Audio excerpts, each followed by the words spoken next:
So there's a picture of me and Ferry. Ferry's Chinese Indonesian from East Java. We met at a dinner party in Bali about 6 months after I arrived here. So it was like early 2008. And she was sitting beside me, and it was an Angels and Demons party. I was in all black. She was in, she's 39 kilograms, 5 foot tall. She's got this little fairy wings on and little fairy costume and that sort of stuff. So I sat beside her and sort of we hit it off and then, took things from there. And as with relationships too, it's like, I was going to go back to, And as with relationships too, there's, ups and downs and ins and outs. And there's also a time in the relationship when you get started where you're trying to decide whether you go to the next level or not. So that was the same sort of thing for Ferry and I, like at some point, asking myself, do I go to the next level? And I'd been in relationships before, probably the longest, maybe 20 months or whatever. So, I met Ferry when I was almost 40 and, I'd been in a few relationships, longish but not too long at all. So this has been the most easeful relationship I've been in. So that's been one of the fantastic things with this relationship. So that slide I had there, the next one, like this idea, and again, I've worked with lots of different people from lots of different backgrounds. I've worked with a lot of A-type women and A-type men. And what I find in a lot of cases is some of them are so confused about the results they get in relationships. So they end up becoming, workaholics or more invested in their work because there's a higher level of certainty in work. A plus B equals C in work. Whereas in a relationship, you put something into it, you think you're going to get something out of it, and you get something completely different out of it. So there's a whole lot more uncertainty in relationships, which means, when I get into this first tip, it means that piece and part of it is so important for the level of uncertainty. So my number one tip with all my clients, whether they're in a relationship or whether they're looking to create a relationship, a deep level relationship, I always say it's about doing the deep inner work. So I went to write a book. I'd written 3 books. First book on happiness, next one on health, third one on authentic success. I had the intention to write the 4th book on relationships.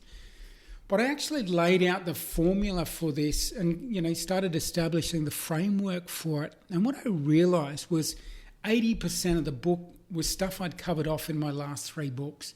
When I was talking about happiness, when I was talking about health, when I was talking about authentic success. So for me, this is the bit to create the right person, to create the right relationship. And this is also the thing that needs to keep happening in the relationship. If we don't keep doing the inner work, we start to stagnate. And I got a few, key words there: consciousness, self-awareness, self-regulation, relationship beliefs, personal responsibility, choosing curiosity. So there's so much work we do on ourselves, which means we come into that relationship differently. If I've got a high level of consciousness, which for me means a high level of self-awareness, which also means a high level of self-regulation, I'm consciously aware of projecting out. I'm consciously aware about what I'm letting in. I'm consciously aware about how I'm responding to what is coming my way.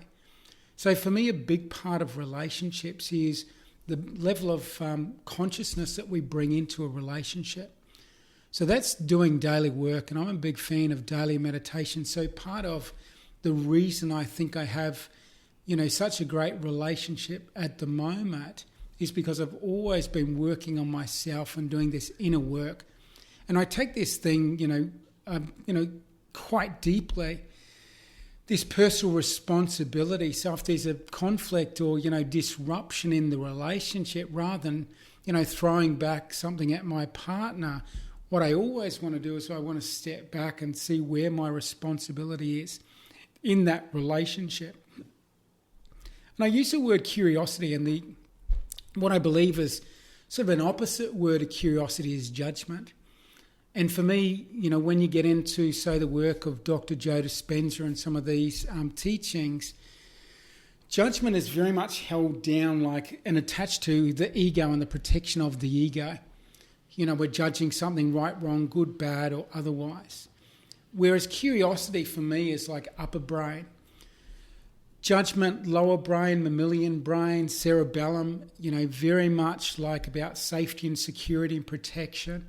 So very much that primal stuff. Curiosity, again, is like seeing things as new possibilities, and is definitely connected to creativity and definitely connected with higher level of mind.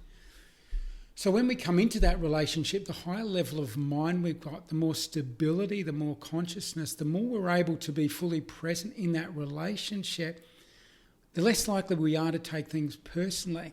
And I actually believe, and it's been my practice and observation, that when we work on our level of consciousness, we create this field of energy around us, almost like a sort of a protective field. So it means when something comes our way, maybe it's a comment, criticism, or something from someone outside of ourselves, maybe it's our partner, instead of that just, getting quickly in and hitting us and doing some damage, it's like coming through this force field that I've created, which just slows it down. And because it slows it down, it gives me enough time to sort of look at it, get curious about, observe it, and maybe even enough time to move out of the way and let it bypass me altogether. So again, it's less about, and I'm big on strategies. I've spent, 20 years, 14 years in the military, 5 or so years working as a consultant to Olympic Games. So I'm very much about strategy. But I find that if my level of consciousness is in the right place, I don't even need to bring strategy into the game. I don't need to have the best relationship strategy. It's this all-encompassing thing that takes up 80% of it.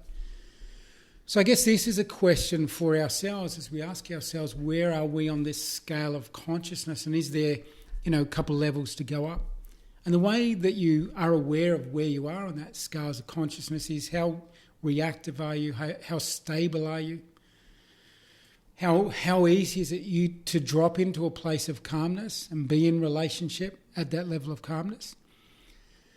With the level of consciousness, we can also decide, how we draw on wisdom. So if I'm conscious, then I can, tap into everything that I know and everything that I've learnt and experienced over life, and I can bring that forward and rearrange it in a size that's specific for the situation that's in front of me. Because again, if we do what we've always done and it's one size fits all, it's not necessarily going to be so effective for us. So again, we need to have the ability to, be conscious of the situation, have a broad perspective, determine in this situation, how am I going to show up? How am I going to, come into this relationship? How am I going to respond to it?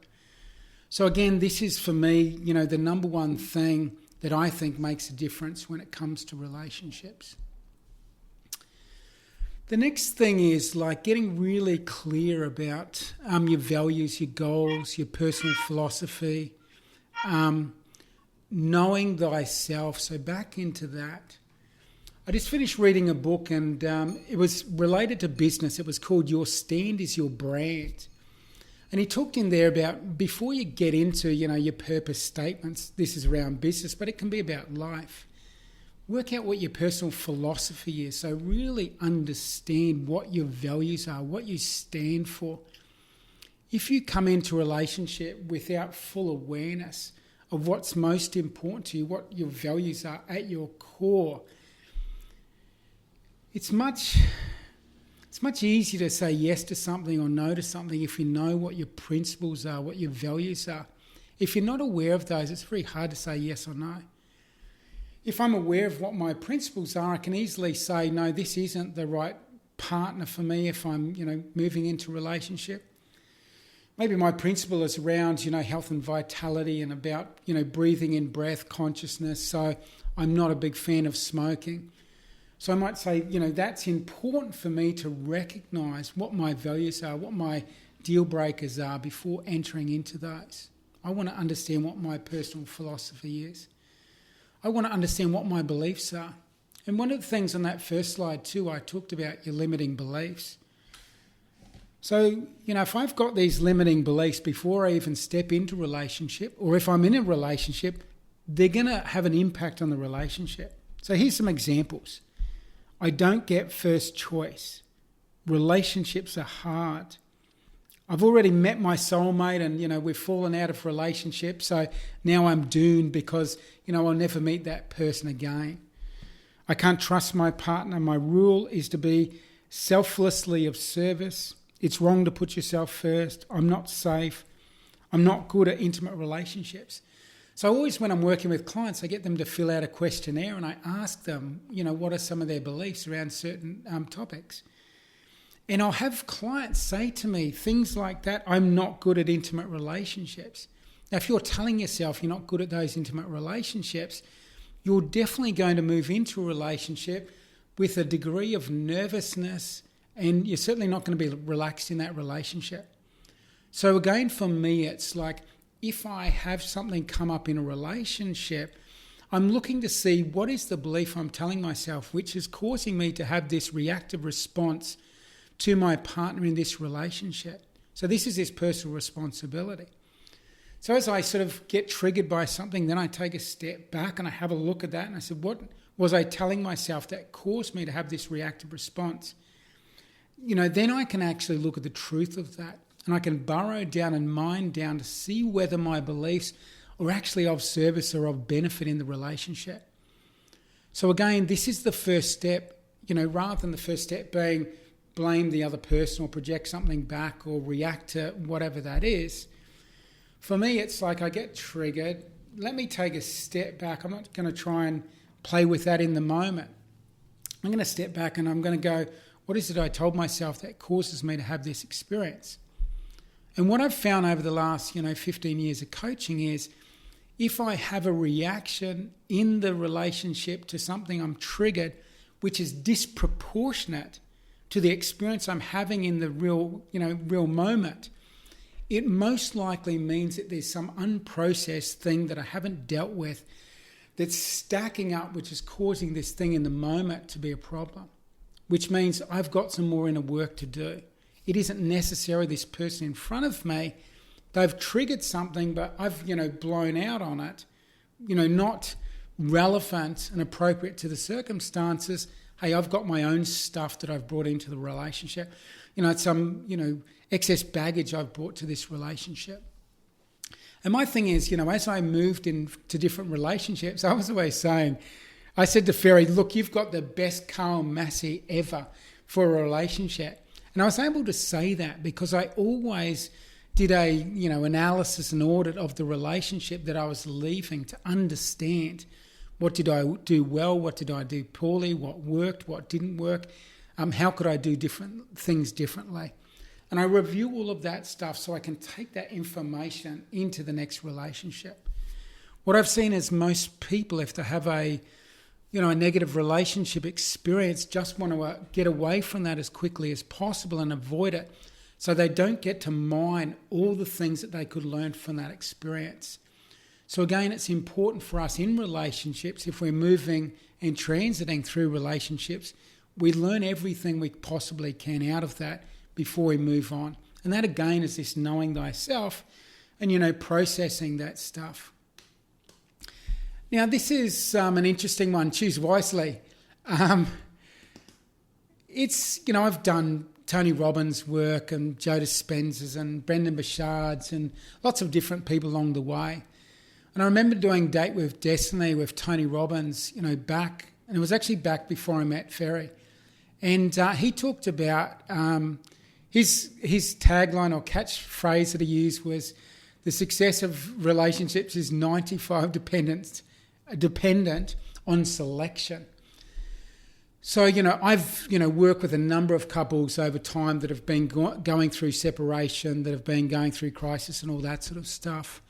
And a lot of times it's come down to, there were issues prior to fully engaging in that relationship that weren't talked about. So this has been a common one for me.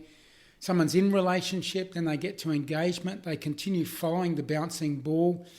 They're too scared to have the tough relationship conversation and ask the tough questions because they're concerned the relationship might end if they ask that question.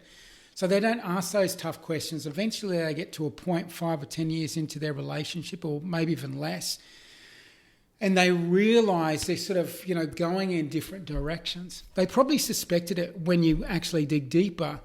So they suspected it a few years ago, but again, they didn't want to have the conversation and deal with that because there was a possibility that the relationship would end, and they weren't ready for the perceived pain of that, not knowing that, the longer we string these things out and the more things we entangle in it, the harder it is to disengage from it. So I'm a big fan of, choosing wisely and making sure particularly that the values are in alignment.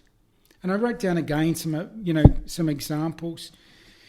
So if someone in a relationship has a high need for certainty, the other person in the relationship has a high need for variety.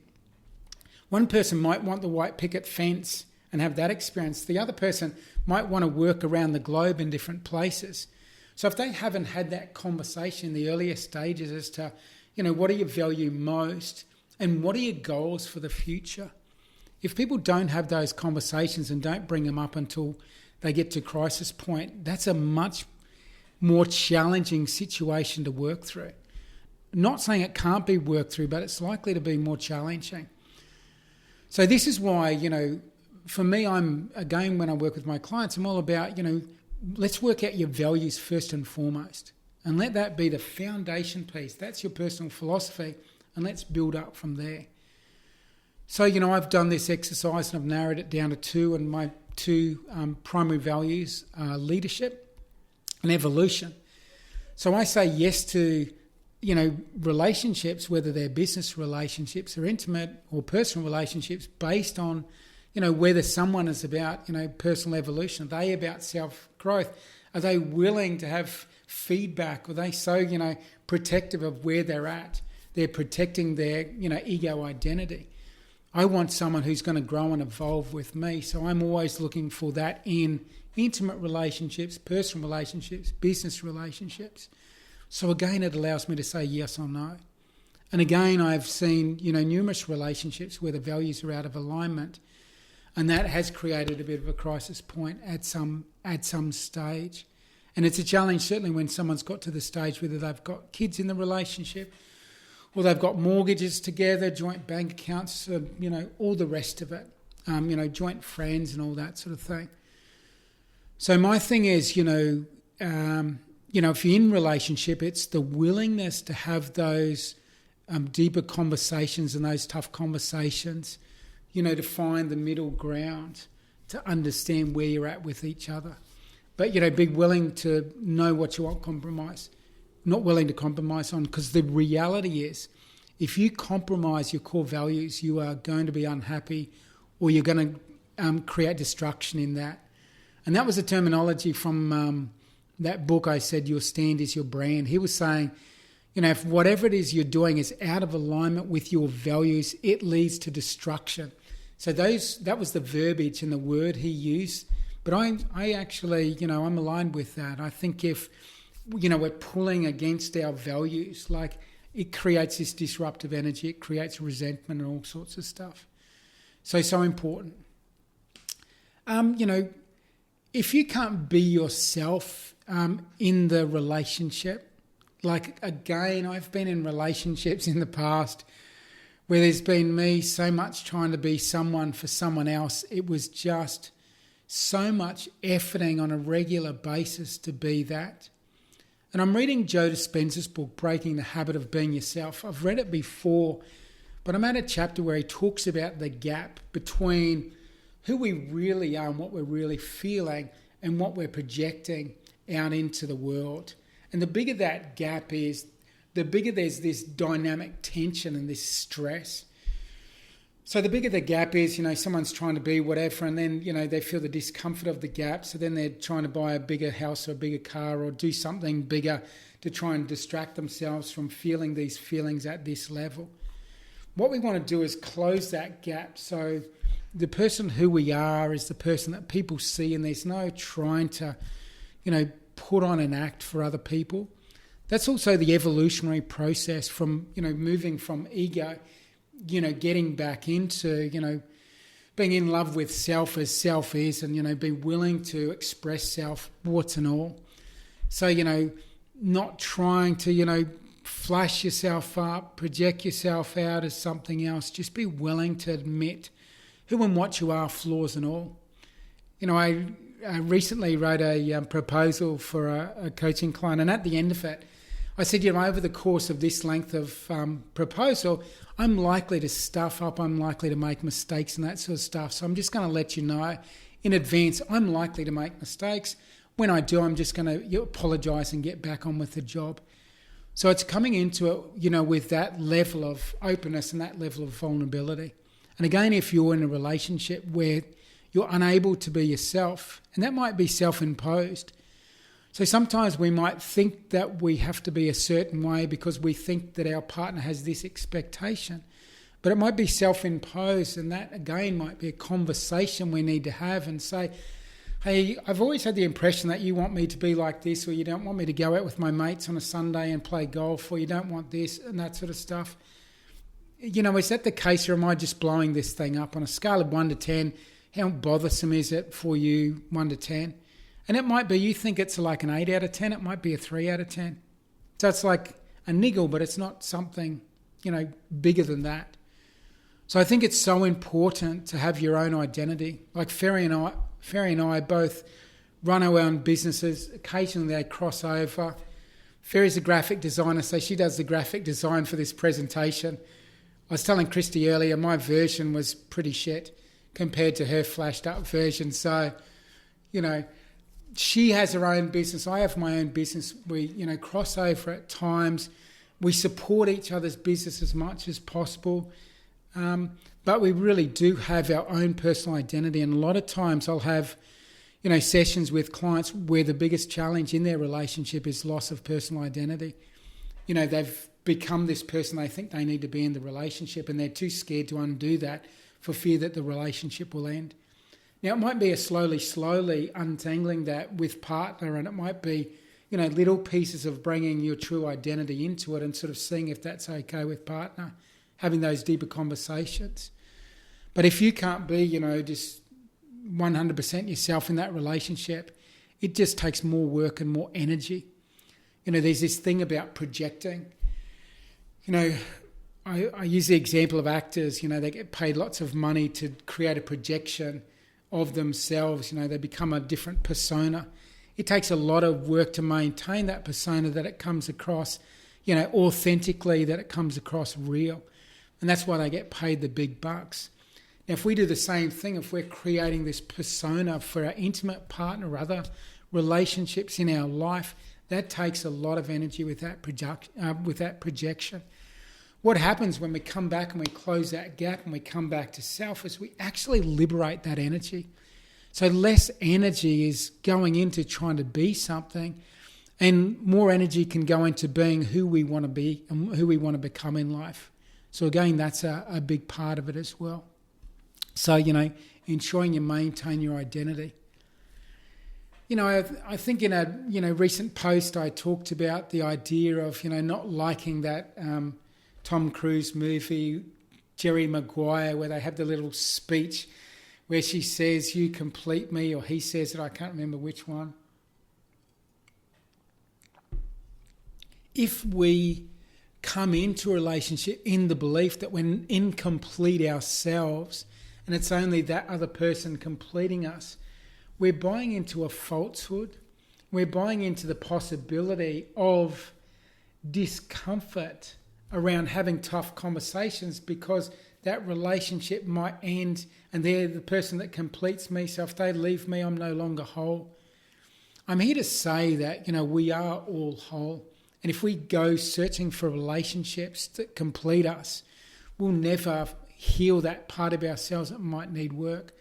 So again, we need to do the inner work to complete ourselves and not wait for someone outside of ourselves to complete ourselves. I don't believe Ferry's responsible for my happiness. I believe that's my job. I don't believe I'm happy. I'm necessarily responsible for her happiness. If she decides to have the shits or have the hump on and that sort of stuff, I'm like, go for it, babe, no worries. I'll help to create the environment, to create a shift in that. but I don't take personal responsibility for that. And again, I'm in a relationship with a woman who is willing to look inwards, who is willing to do the work, who does similar sort of work. She does her daily meditations. She's self-reflective and all of that sort of stuff.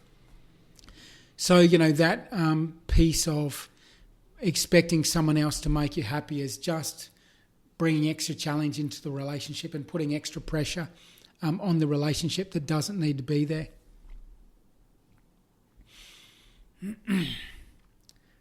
I guess this is in life in general. This isn't just in intimate relationships or relationships in general. It's being well aware of, knowing what you have control of, what you have influence of, and what you have no control of. Sometimes we try to imagine that we have more control over things. I can't control my partner. I can't control what they do or don't do. I can't control what they think or don't think. I might have the ability to influence them, but I certainly realise that I can't control them. So if we get into thinking that we're going to be able to control things or we need control in this relationship, it's going to create some disruption in the relationship and some disruptive energy in the relationship. And, this is the surrender prayer. This is 12 steps. This idea of, being very aware of what you can control, of what you can't. Yesterday, Christy and I in Bali, there's an earthquake, an earth tremor that happens.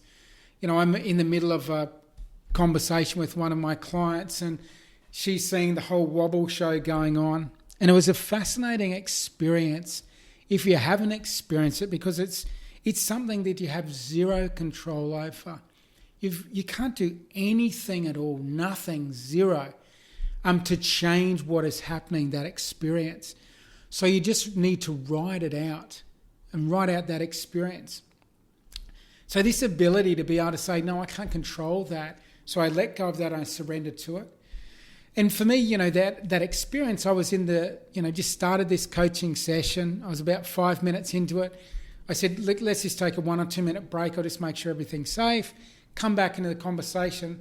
And I was in that conversation for an hour or so before we shut up.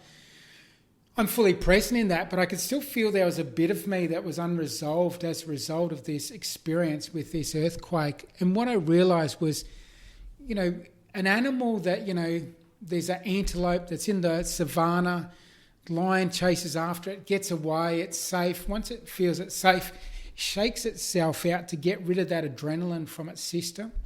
So I went downstairs, I stepped onto a bit of grass and I really grounded my feet and I centered myself and, just reconnected with this place of calm. I sort of reorganized my autonomic nervous system and brought myself back into balance.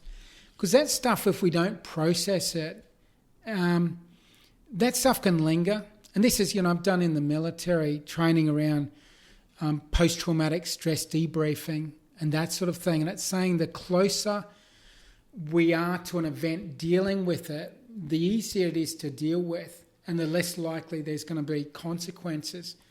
The longer we leave it to deal with something, the more likely we're to think it's gone, but it's more likely to have bedded itself somewhere in our subconscious.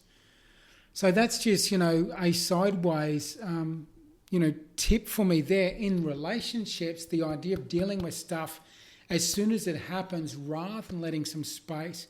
Because we might think some space creates and that time, diminishes it, but it can still be something that's there. There might be still some resentment around it. There might be still some trigger built up there. So again, it's, in relationships, in life, dealing with the stuff you can deal with in the best way possible as soon as possible. It's not a competition.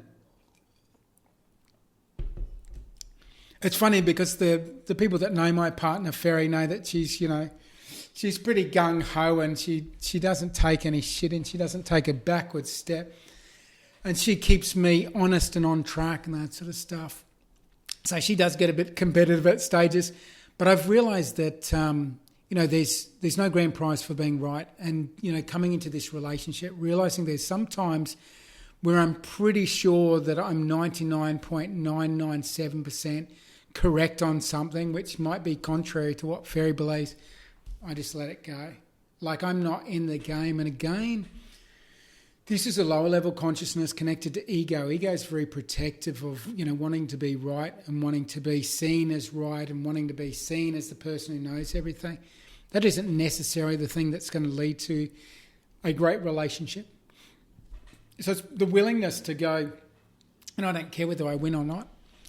There's benefits in competitiveness, but again, some competitiveness, that's not a word, I just made that up, doesn't actually benefit us. So we want to go into, and this is the evolution for me for life, is we evolve into a place where we're less about competition, protection of ego, protection of our identity and that sort of stuff. We're more choosing, love as the measure for life. We do things for the love of them, as opposed to trying to prove something to ourselves or someone else. So again, we come into that relationship and it's not, I don't care whether I win this argument or win this, whatever it is. I want to be in love in this relationship, and sometimes I let that little stuff go and I don't be bothered getting caught up in it. So I often, I'm comfortable with this idea, and I just tell myself, be the better man. Be a better man. Step above this. Like, don't get caught up in this minutiae. See the bigger picture. Keep a broader perspective. Because again, it's the ego that pulls us down. And it's our stress response that tunnels our vision, that keeps us fixated on the small stuff that doesn't matter. It's a high level of consciousness and a high level of conscious awareness at brain level, mind level, that allows us to see the big picture. And in context, we go, this isn't important. Just let that go and let's move on to the bigger stuff. So again, that not getting caught in the thing that you need to win every little piece and part. This expectations versus agreements and boundaries is an extremely important one, and this again is in all relationships, intimate relationships, familial relationships, friend relationships, business relationships. And this is one of my favourite teachings in this coaching space, is the benefit of having an agreement over an expectation. So if I have, let's choose a random example, mum coming to stay with me in Bali, and I have an expectation that she's going to do a certain thing or needs a certain amount of me taking care of her or whatever it is. If I have that expectation, I'm basing my expectation based on what I want, based on my life experience, based on my knowledge, based on my set of beliefs, based on my, universal world beliefs or whatever. Not based on who she is, what's going on for her, what's going on in her life. So I'm often going to be disappointed. What I like to do is say, hey, Mum, coming over here, what I tend to do is I have my morning routine. I take a couple of hours to do that. So I'm not going to be available for you from this time to this time. I'm working on this particular day, but I can sort of see you at this time. So I have a clear agreement about what's happening in that relationship and what's happening in that particular thing that's happening. Ferry asked me to do something, I might say, have you got any particular way you want me to do that? Like, what result do you want me to do? Do you want me to use this or do you want me to use that? So it's worth having those conversations. Like this expectation things, I reckon, causes a significant amount of disruption and energy loss, time lost in all relationships. I've seen it time and time again in business relationships. I've seen it time and time again in intimate relationships where one partner just had an expectation for the others.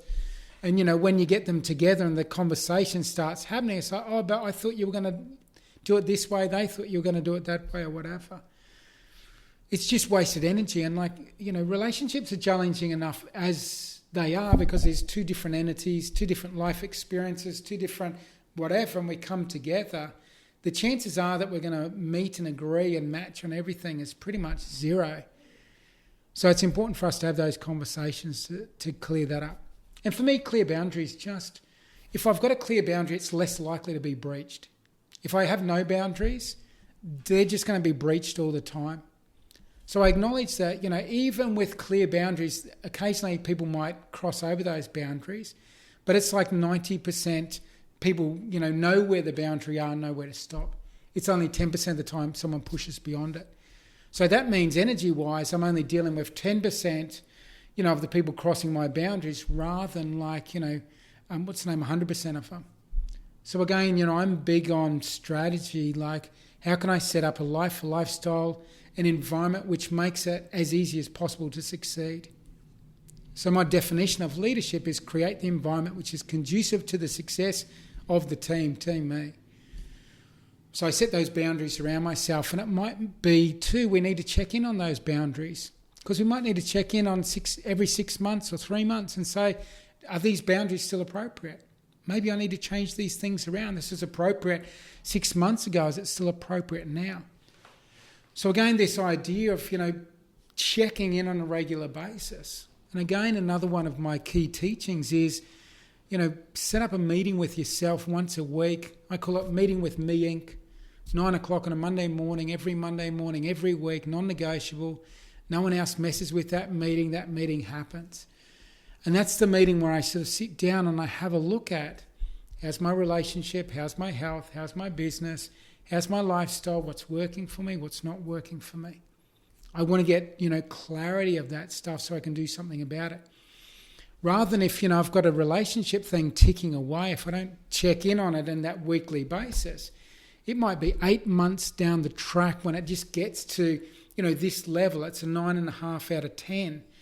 And I haven't been paying attention to it and not realising how much it's been stacking up, how resentful I'm getting and how much bitterness is starting to come up into my responses with my partner. If I had been doing a weekly check-in, I'd say, how's everything? Is there anything that needs to be worked on?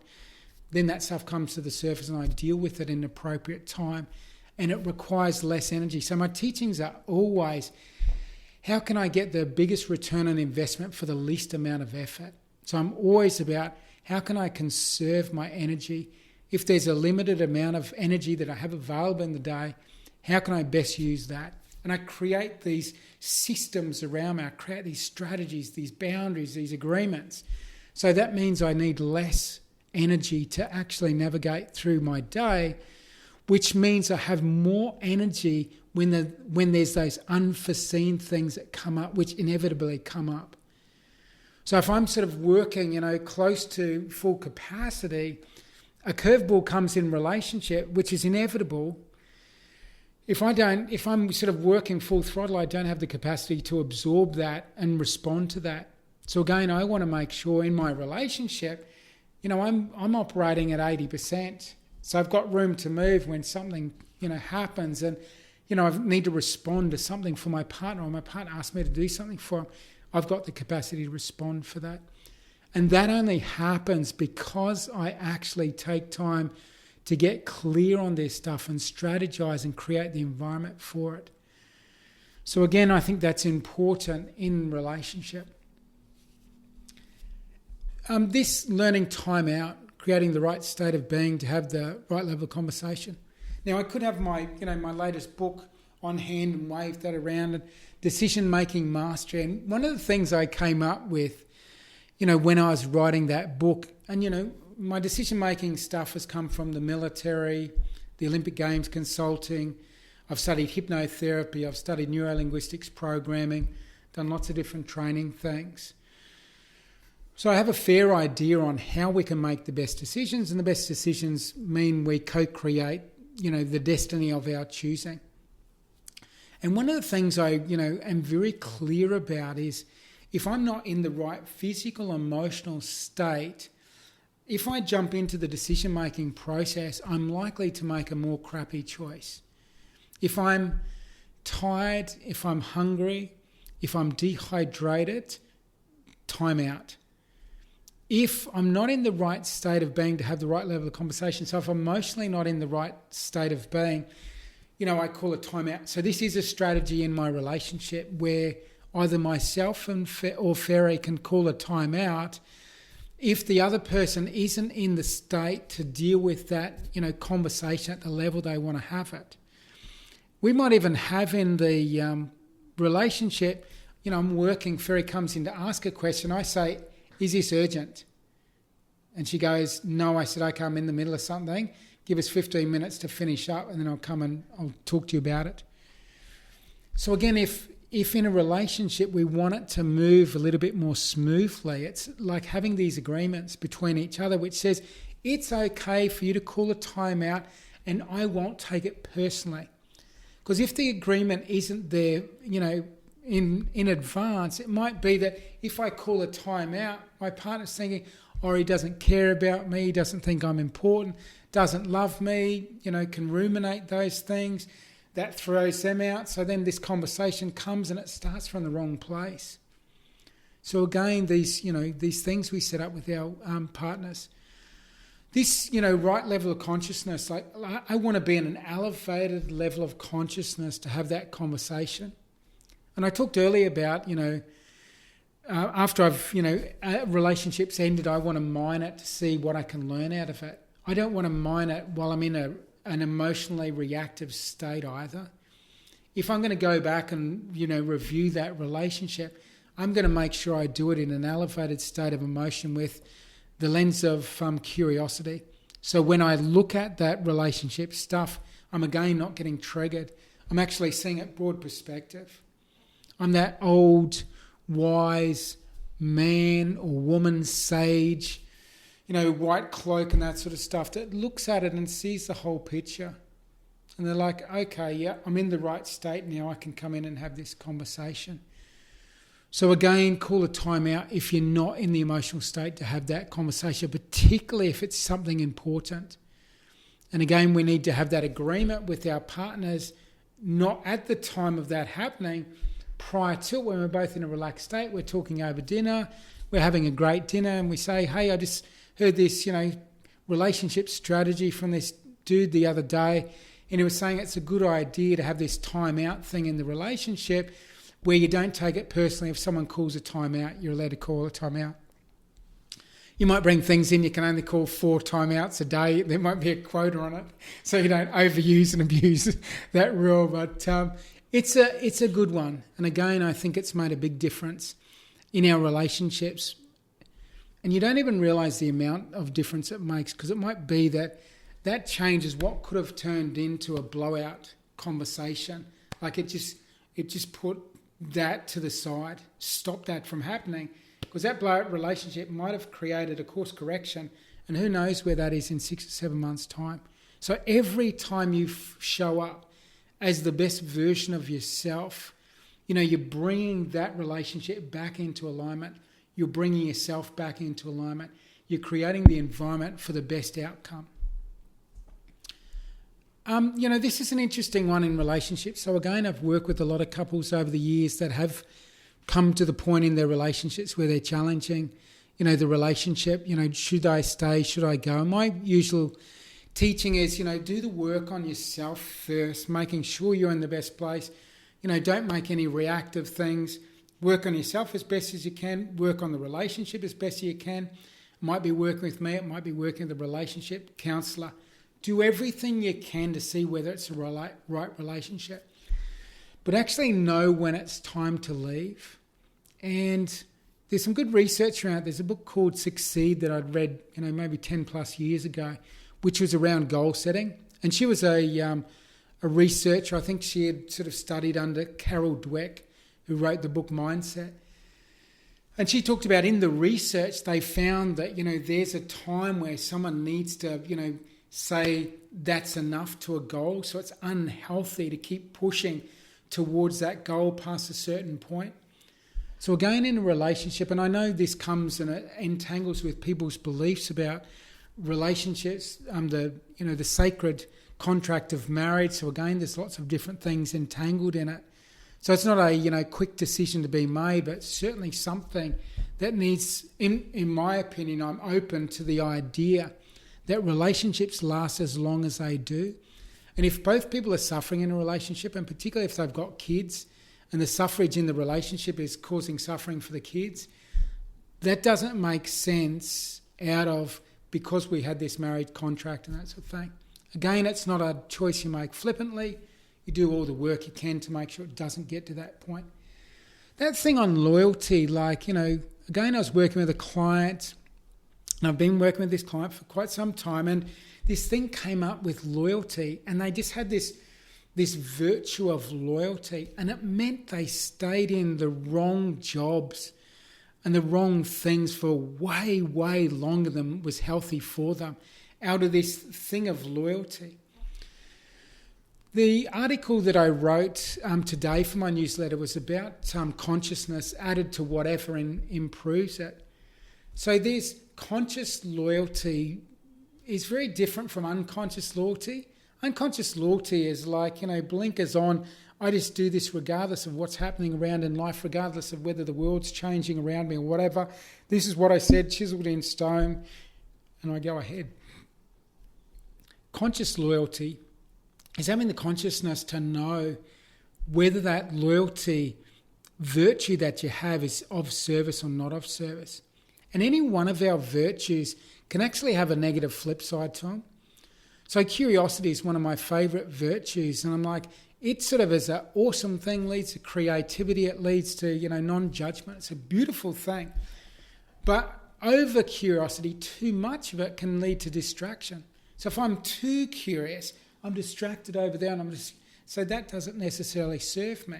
So again, that consciousness and curiosity keeps me in the game. So, be willing to challenge, what causes me to stay in this intimate relationship, what causes me to stay in this friendship relationship, what causes me to stay in this business relationship, and really dig and mine and uncover what is it that I'm telling myself that's keeping me there, and is that truth? And not just truth with a little t, but truth with a capital T. Like, is it true, this thing I'm telling myself, which has caused me there, which has caused me to stay in sufferance?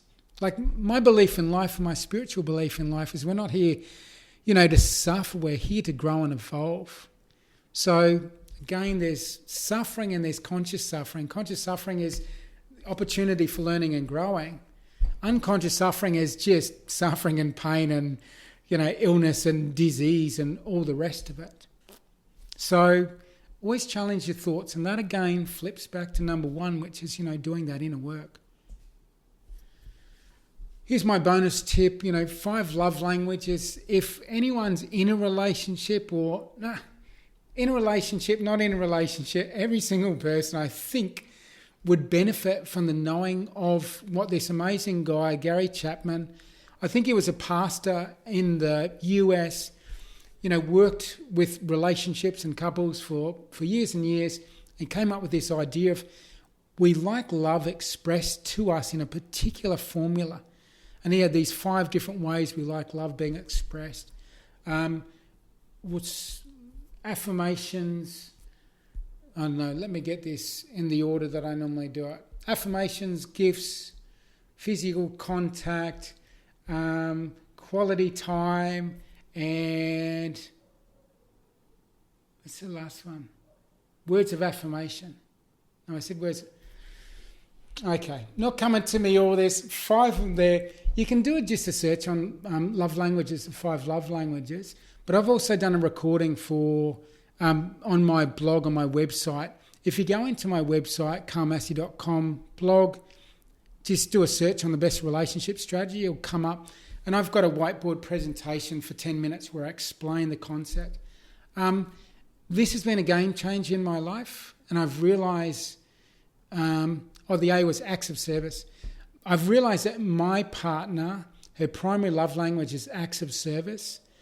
So, she's asked me to help out in the garden downstairs, moving some cactus around and that sort of stuff. Not my favourite job. There's probably 17 other things that I prefer doing today. But I did realise that, acts of service for her are big things. So when I got in there and helped in the gardening and shifting things around, and she, loves the look of things. She's a creative, so she loves the finished product. She was so grateful. And normally some of that stuff doesn't last so long. This one lasted, pushing the right button, it lasts extremely long. I reckon I got a good 24 hours, maybe in 24 hours plus, of gratitude for that one act that I did that maybe took me half an hour. So again, if you're not familiar with this stuff, get to know it, because it's a game changer in relationships. In the 20 plus years that I've been digging around this personal development space, I think that's the best and most easy and most effective relationship strategy.